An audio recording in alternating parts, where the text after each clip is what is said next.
Left అయ్యా. Left అయ్యా. Left right. Anand, నేనెప్పుడు నీ మంచి కోసమే చెబుతూ ఉంటాను. నాలాగా నువ్వు హెడ్ గానే ఉండిపోకూడదు. సరే అయ్యా.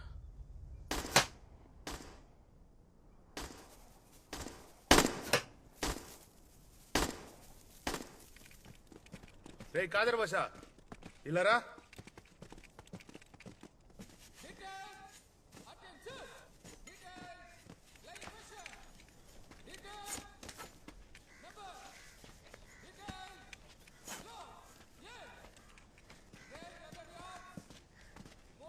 మిత్రులారా, కాంపిటీషన్ డేట్ అనౌన్స్ చేశారయ్యా. ఇది మనకు దొరికిన అద్భుతమైన ఛాన్స్. ఇక మన స్క్వాడ్కి రెస్టే లేదు. రాత్రి పగలను చూడకుండా మనం పరేడ్కి ప్రాక్టీస్ చేయాలి. ఇక అన్నీ మనకి ఆనందే. వాడు ఏం చెప్తున్నాడో అదే మనం చెయ్యాలి. అప్పుడే మనం గెలవగలం.